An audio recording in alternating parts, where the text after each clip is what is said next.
अस्सलामुअलैकुम, welcome back to Cybermax academy. Student, जैसा कि आप लोग जानते हैं कि हमने एक वेब डेवलपमेंट की सीरीज स्टार्ट की हुई है। उसके जो हैं 3 से 4 लेक्चर अपलोड हो चुके हैं, जैसा कि ये आप स्क्रीन पर भी देख सकते हैं। यह है लेक्चर नंबर 1, यह है 2, लेक्चर नंबर 3। फर्स्ट में हमने इंट्रोडक्शन देखा था, सेकंड में हमने कुछ फॉर्मेटिंग टैग्स देखे थे, थर्ड में हमने लिस्ट बनाना सीखी थी।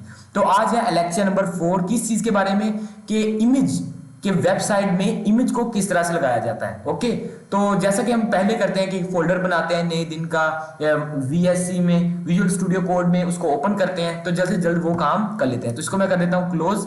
और जैसा कि ये वाईटी कोडिंग के नाम से फोल्डर था, इसमें एचटीएमएल का फोल्डर बनाया हुआ है और यहाँ पर डे 2 का फोल्डर है।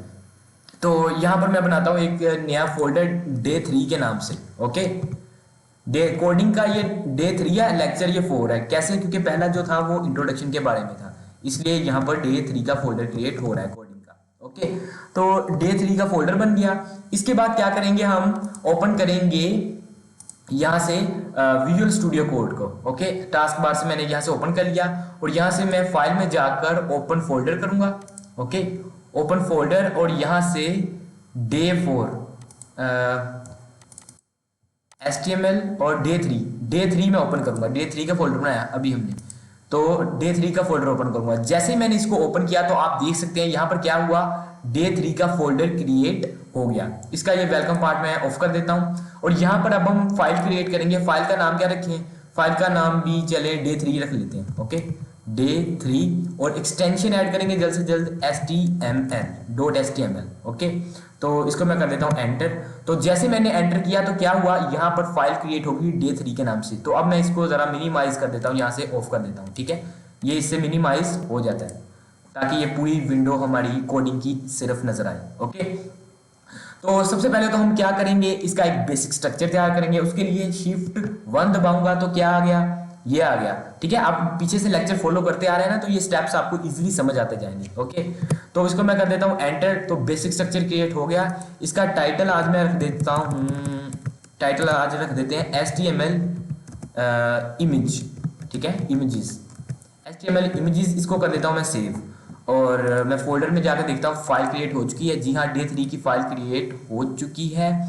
इसका आउटपुट भी हमें देखना है, तो इसको मैं क्या करता हूँ, डबल क्लिक करता हूँ इस पर, तो ये ब्राउजर में, क्रोम ब्राउजर में ओपन हो गई। ठीक है, ये फाइल ओपन हो गई। यहाँ पर ये देखिए टाइटल लिखा आ गया, यहाँ पर HTML इमेजेस। तो अब हम इमेज लगाना सीखते हैं। ठीक है, देखें, अगर आप वेबसाइट में, जाहिर सी बात है, हमने हेडिंग्स लगाना सीख ली, टेबल्स बनाना सीख लिया, लिस्ट बनाना सीख ली, तो वेबसाइट में जो इमेजेस लगी होती हैं वो किस तरह लगाई जाती हैं वो सीखने जा रहे हैं अब हम। उसके लिए एक टैग होता है जिसका नाम है IMG, इमेज टैग। इमेज की शॉर्ट फॉर्म उन्होंने यूज की है इसके लिए, तो IMG के नाम से टैग है। तो मैं लगा के दिखाता हूं आपको। देखिए, जैसे मैं IMG लिखता हूं तो ये टैग की रिकमेंडेशन आ गई नीचे। ठीक है, तो मैं जैसे एंटर करूंगा ये टैग क्रिएट हो जाएगा, ये टैग क्रिएट होगा। देखा, जैसे मैंने टैग क्रिएट किया तो ये देखिए यहाँ से ये टैग स्टार्ट हो रहा है और यहाँ पर ये एंड हो रहा है। लेकिन आपने एक बात गौर की होगी, इसका तो क्लोजिंग टैग ही नहीं है।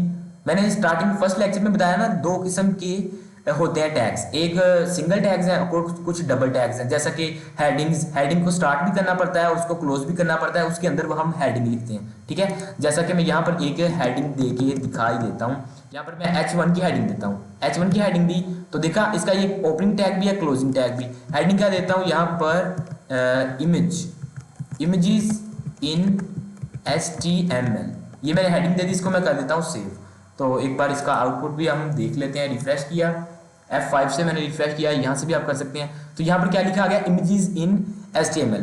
तो देखा आपने, ये इस तरह से ये इमेज, ये टैग लगता है डबल टैग, एक हेडिंग लगाई है सिंपल। लेकिन इमेज टैग लगाने के लिए आपको सिंगल टैग ही यूज होता है। जिस तरह हमने BR का टैग नहीं यूज किया था लाइन को ब्रेक करने के लिए। ठीक है, यहाँ पर मैं BR का टैग लगा के दिखाता हूँ, तो ये BR लगा दिया, ये भी सिंगल टैग है। इसी तरह इमेज का टैग भी सिंगल टैग है।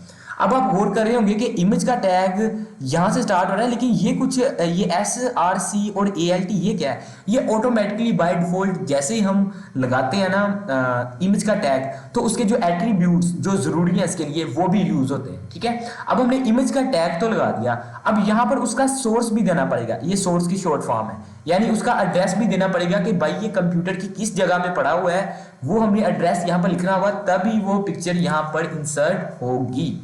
ओके, तो चलते हैं विंडो पर वापस। तो उसके लिए क्या करूंगा, जिस फोल्डर में हमने वो रखी हुई है ना, फाइल बनाई हुई है, उसी में मैं कुछ पिक्चर्स लेके आता हूँ। ठीक है, कुछ पिक्चर्स लेके आता हूँ। ये पिक्स कुछ पड़ी हुई है यहाँ पर, मैं यहाँ से चले सारी उठाता हूँ यहाँ से। ओके, यहाँ से मैं इसको करता हूँ कॉपी, और यहाँ पर Day3 में यहाँ पर इसको कर देता हूँ पेस्ट। ठीक है, इसको कर देता हूँ पेस्ट। ये फाइल क्रिएट है, इसके साथ ही बिल्कुल क्या पड़ी हुई है, यहाँ पर बिल्कुल पड़ी हुई है इसकी पिक्चर्स, चंद पिक्चर्स जो कि हम इसमें वेबसाइट में लगाने वाले हैं। ओके, तो अब गौर करें, एक चीज मैं आपको बता देता हूँ, वो ये कि ये देखिए Day3 है ना, Day3 का फोल्डर है जिसमें फाइल पड़ी है ना, उसी के साथ ही इमेजेस रखी हुई है हमने।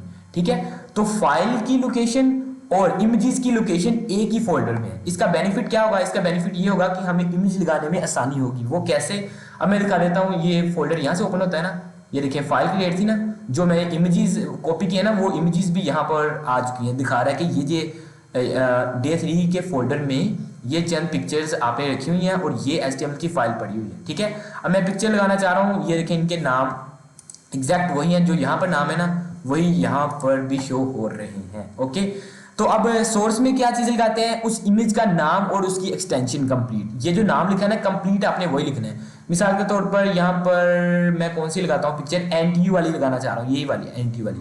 तो मैं क्या लिखता हूँ, इसका एड्रेस NTU डॉट, ये देखो मुझे रिकमेंड करवा दी उसने PNG, तो मैंने लगा दी। ठीक है, ये देखिए इमेज का टैग लगाया, सोर्स में उसका मैंने नाम लिख दिया, फुल जो नेम है ना उसका एक्सटेंशन के साथ वो लिख दिया, और इसको मैं कर देता हूँ सेव। ठीक है, अब मैं दिखाता हूँ, अभी ऑल्ट इस एट्रीब्यूट को नहीं मैंने यूज किया, अभी सिर्फ सोर्स को यूज किया। तो देखते हैं क्या ये यहाँ पर इमेज लग चुकी है। तो मैं यहाँ पर लगाता हूँ रिफ्रेश, तो देखा आपने यहाँ पर वो इमेज लग चुकी है। ये देखें, यही थी ना NTU.png की इमेज, वो यहाँ पर मैंने एड्रेस दिया तो वेबसाइट में वो लग चुकी है। अब मैं दिखाता हूँ आपको ऑल्ट का यूज। अब ऑल्ट का यूज पता क्या होता है, कि किसी तरह अगर वो फाइल वहां से मिस है, यानी वो इमेज फोल्डर में पड़ी नहीं हुई जिसका आपने एड्रेस दिया, या आपने एड्रेस ही गलत दे दिया है, तो इमेज का टैग लगा होगा तो वो उसकी जगह कुछ टेक्स्ट शो कर देगा, यानी ये बताने के लिए कि यहाँ पर इस तरह की इमेज पड़ी हुई थी। तो यहाँ पर NTU है ना, NTU का लोगो पड़ा हुआ है, तो मैं यहाँ पर लिख देता हूँ आल्ट में NTU लोगो।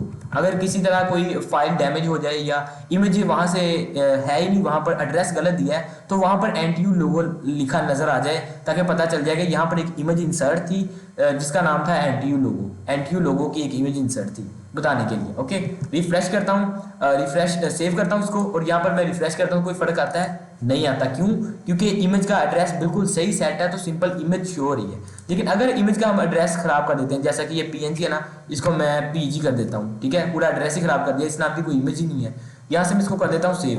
तो आप गौर करेंगे कि इमेज की जगह यहाँ पर सिर्फ उसका अल्टरनेट, ये ALT ऑल्टरनेट टेक्स्ट की शॉर्ट फॉर्म है। Okay, alternate text form. अब मैं इसको करता हूँ रिफ्रेश, तो ये देखिए ये आपको लगा नजर आ रहा है, यहाँ पर क्या लिखा आ गया NTU लोगो, और यहाँ पर छोटा सा इमेज का आइकॉन सा बन गया कि यहाँ पर एक इमेज लगी थी जो कि NTU लोगो के नाम से थी। ठीक है, तो इस तरह से हम करते हैं। इसको मैं कर देता हूँ यहाँ पर सेव। ओके, ये बात समझ आ गई। अब मैं आपको एक दो इमेज और इंसर्ट करके दिखाता हूँ और एक दो एट्रीब्यूट्स और बता देता हूँ। ठीक है, यहाँ पर मैं लगाता हूँ IMG का एक टैग लगाया। सोर्स में इस बार हम कोई और इमेज लगा लेते हैं, ये FA वाली या बायो वाली लगा लेते हैं। ठीक है, ये बायो वाली, जैसे मैं BIO लिखता हूँ तो ये देखिए रिकमेंडेशन आ गई मुझे बायो की, यहाँ पर मैं एंटर कर देता हूँ। सॉरी, मैं जैसे ही BIO लिखता हूँ तो इसको कंप्लीट ही लिखना पड़ेगा मुझे, BIO.JPEG। ठीक है, .bio. ये लिखा गया। ठीक है, bio.jpg इसका मैंने लिख दिया एड्रेस। इसको मैं करता हूं अब सेव, और अब देखते हैं कि क्या होता है। अब मैं करता हूं रिफ्रेश। ओ, देखा आपने क्या हुआ, ये लोगो भी लगा हुआ है, ये पहली इमेज लगी हुई है, दूसरी इमेज यहाँ पर लगी हुई है। अब देखिए इस इमेज का जो एक्चुअल साइज है वो बहुत बड़ा है। ठीक है, ये जो पूरी इमेज लगी हुई है ना, ये एक्चुअल साइज इसका बहुत बड़ा है। अब हम देखते हैं कि इसका अगर साइज एडजस्ट करना हो तो वो कैसे करेंगे। ठीक है, सबसे पहले तो यहाँ पर बायो है ना, तो अल्टरनेट में यहाँ पर मैं लिख देता हूँ थंबनेल, ऐसे ही कि ये एक थंबनेल लगा हुआ है अल्टरनेट, अगर किसी तरह ये इमेज यहाँ से गायब हो जाए। चलिए मैं फिर से करके दिखाता हूँ, ये मैंने एड्रेस गलत किया, रिफ्रेश करता हूँ तो देखा यहाँ पर थंबनेल लिखा आ गया कि यहाँ पर एक थंबनेल की इमेज लगी हुई थी। तो अब मैं क्या करता हूँ, अब मैं यहाँ पर करता हूँ, इसको फिर से एड्रेस सही कर दिया। अब एट्रीब्यूट एक और यूज होता है हाइट का और विड्थ का। इमेज के टैग के अंदर ही सबसे पहला सोर्स का, फिर ऑल्ट का, ऑल्टरनेट टेक्स्ट का, अब हाइट का। हाइट के लिए ये हाइट का एट्रीब्यूट, ठीक है। हाइट में रख देता हूँ मिसाल के तौर पर 100 पिक्सल, ठीक है। हाइट रख देता हूँ मैं, चले 125 पिक्सल रख देता हूँ। हाइट रख दी 125 पिक्सल, स्पेस देता हूँ। यहाँ पर विड्थ का एक और एट्रीब्यूट ऐड करता हूँ, वो रख देता हूँ मैं 200, ठीक है। Width 200 pixels and height 125 pixels. ये एग्जांपल के लिए रखी है, अपनी मर्जी है जो भी लिखना चाहें आप। और इसको कर देता हूँ मैं यहाँ से सेव। तो अब देखते हैं कि क्या ये जो यहाँ पर इमेज लगी हुई थी बड़ी सी, क्या उस पर कोई चेंज आया। तो रिफ्रेश करता हूँ, तो देखा आपने पहले ये इमेज यहाँ से लेकर यहाँ तक पूरी स्क्रीन ले रही थी, क्यों? क्योंकि उसकी रेजोल्यूशन तकरीबन हज़ारों में थी। तो अब मैंने उसकी रेजोल्यूशन 125 इसकी क्या कर दिया हाइट, और विड्थ क्या कर दिया 200 कर दिया। तो इस तरह से आप इसकी विड्थ सेट कर सकते हैं। ये NTU का लोगो लगा हुआ है, तो NTU के लोगो में भी हम जल्दी से जल्द हाइट ऐड करते हैं। 50 पिक्सल में इसकी हाइट रख देता हूँ, 50 हाइट रख दी। और इसके बाद विड्थ भी मैंने 50 रख देता हूँ, ओके। विड्थ भी मैंने क्या की 50 रख दी, सेव कर दिया। और मैं करता हूँ यहाँ से इसको रिफ्रेश, तो देखा आपने ये इसकी 50 हो गई। तो इस तरह से आप साइज वगैरह इंक्रीज कर सकते हैं। लेकिन आप गौर कर रहे होंगे कि ये इमेज के साथ इस तरफ इमेज लग रही है, मैं चाहता हूँ नीचे आए। तो सिंपल क्या करेंगे, इमेज और इस इमेज के दरमियान एक ब्रेक का टैग लगा दें। ब्रेक लाइन ब्रेक करने के लिए यूज होता है ना, तो BR का टैग लगा दें। यहाँ पर इसको मैं सेव करता हूँ, तो क्या होगा, रिफ्रेश किया तो क्या ये सेव हो गई, ठीक है।